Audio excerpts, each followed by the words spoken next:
Well, President Uhuru Kenyatta defined just how personal the fight against COVID-19 is, as he insisted on why everyone, without exceptions, should take personal responsibility in the fight against the pandemic. In an exclusive interview with Nation Media Group's editorial director, Mutuma Matthew, the president revealed that he had to give one of his own sons a dressing down for breaking the rules. Gina Kirori has more. The government has on several occasions reiterated that the fight against the virus was personal, calling on each citizen to take up a personal initiative to safeguard themselves from the virus by observing proper hygiene, wearing a mask, and staying at home. But for President Uhuru Kenyatta, the fight against the virus has taken a more personal role. I have a young son also, not young, but he's a young man who happened to be was traveling to Mombasa with his mother when all of this happened, so they were caught out in Mombasa. They are still there. And because of now the confinement rules that we have put, they can't move back. And he decided one day that he wants to go out. And I asked him a personal question, and I told him, it's fine, because it was reported to me by some other fellows that he had done that.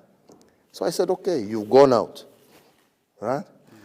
You've had your fun and you've enjoyed yourself, right? But now you've come back and you're with your grandmother. Your grandmother is 80 plus, right? If something happens to your grandmother as a result of what you have done, how will you live with yourself? The government has, since the first case was reported, been doubling down on the role of individuals in the fight against the pandemic that has ravaged much of the world. For him, no one is exempt. It is that son of mine I was telling you about, who has to ask himself, that's where you are. You can't come home, you are with your grandmother. Your grandmother's life is in your hands. You see, it's you to decide.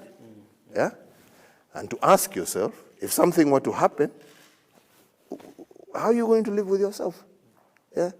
Just because of one evening out, to go and see your girlfriend or go and see what? The revelation by the president puts into perspective just how fragile the line between life and demise is during this fight. But as the head of state affirmed, the decision to reopen the country will come only after serious deliberation is done, stating that if it is done too fast, then the country could be digging more graves. And as we come closer to reopening our economy, I want to go back to what I've just told you.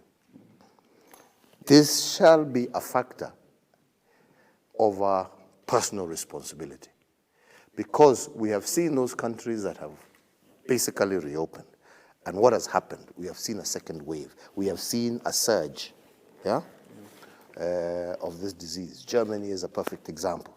The president also waded into the recent dispute between Kenya and Tanzania that saw the once brotherly relations turn frosty over testing protocols for truck drivers transporting goods into and from the country. I want you to come, I want you to share a meal with me, I want you to partake and we develop together. But in my home, these are the protocols you're going to have to observe. And that does not mean I hate you. Just like you will go to your neighbor's house. If your neighbor's house, the wife tells you, before you enter my house, remove your shoes at the door. You remove your shoes before you go in. As quoted by Mutuma Matthew in the words of Max Dupree, the first responsibility of any leader is to define reality. With the country recording the highest number of cases in 24 hours, this is especially critical in understanding how best to live with the new reality that 50 million plus Kenyans are facing. Gina Kirori, NTV.